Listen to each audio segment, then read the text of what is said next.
Welcome to Kenton Teaches. Enjoy the video. You already have Gboard. Great, open a conversation and bring up the keyboard now. Tap the emoji icon to open the panel, then select one clear emoji to begin.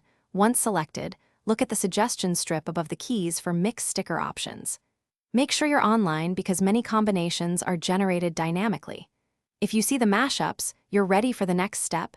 Start experimenting with different emoji pairs to produce varied stickers. Now you'll refine your sticker. Pick another emoji or modify the first with skin tones or gender variations. Doing so often unlocks new mashups.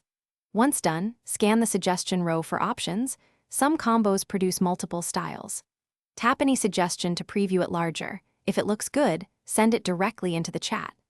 Make sure to try emojis with clear expressions for the best mixes, because abstract icons sometimes yield limited or no combinations. Finish by tapping the sticker to send it into your conversation. You can also long press some stickers to add them to frequent items for quick access.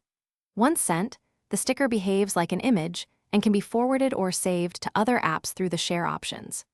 If you don't see mashups, make sure Gboard is up to date and that emoji suggestions are enabled. Updating Google Play services or restarting the app usually fixes missing combinations, so try that next. Thanks for watching. Please subscribe if this video was helpful.